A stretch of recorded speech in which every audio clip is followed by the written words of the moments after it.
रात का समय था।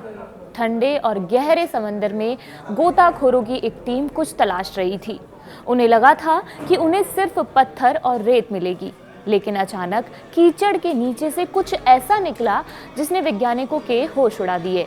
एक विशाल साया जो पिछले 600 सालों से पानी के नीचे दबा हुआ था। जब रेत हटाई गई तो सामने था 15वीं सदी का सबसे बड़ा एक सुपरशिप, एक ऐसा रहस्यमयी ढांचा जिसके बारे में अब तक सिर्फ किताबों और कहानियों में ही सुनाया गया था। आखिर ये जहाज किसका था और ये समंदर की गहराइयों में क्या कर रहा था, इसी की कहानी के बारे में आपको आगे बताते हैं। सबसे पहला सवाल है कि क्या है यह रहस्यमयी जहाज।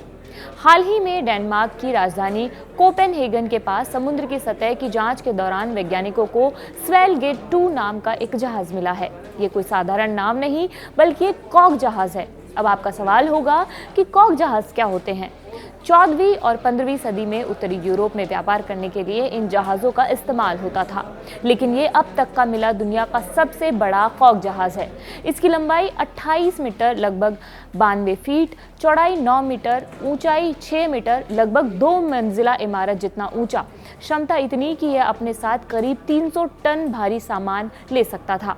वैज्ञानिकों ने जब इस जहाज की लकड़ी की जांच की तो एक अनोखा सच सामने आया। इस जहाज को बनाने के लिए लकड़ी पोलैंड से मंगवाई गई थी, लेकिन इसे बनाया नीदरलैंड में गया था। उस दौरान में यह जहाज तकनीक और व्यापारिक नेटवर्क का सबसे आधुनिक नमूना था।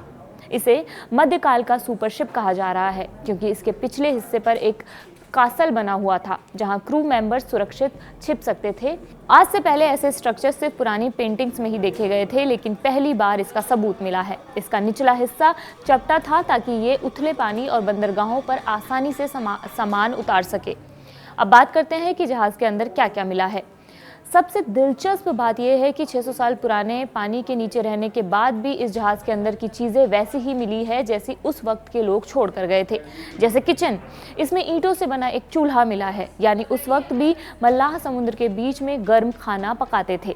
कुछ निजी सामान, गोताखोरों को यहाँ चमड़े के जूते, लकड़ी के कंगे और प्रार्थना के लिए इस्तेमाल होने वाली माला भी मिली है। कई बर्तन और हड्डियों के अवशेष भी मिले हैं जिससे पता चलता है कि वे मछली और मांस खाते थे। ये जहाज 1410 के आसपास का बताया जा रहा है। हैरानी करने वाली बात यह है कि वैज्ञानिकों को कोई कार्गो यानी कीमती सामान नहीं मिला है। शायद डूबते समय सारा सामान बह गया या फिर खाली लौट रहा था ये जहाज। आज ये जहाज हमें बता रहा है कि 600 साल पहले भी इंसान समुद्र के जरिए दुनिया को जोड़ने की कोशिश कर रहा था। आपको क्या लगता है, क्या समुद्र के नीचे अभी और भी ऐसे राज दबे हुए हैं? कमेंट बॉक्स में हमें ज़रूर बताइए और ऐसी ही मिस्टीरियस जानकारियों के लिए हमारे चैनल को सब्सक्राइब करें। मेरा नाम मनीषा है। देखते रहिए कड़क। शुक्रिया।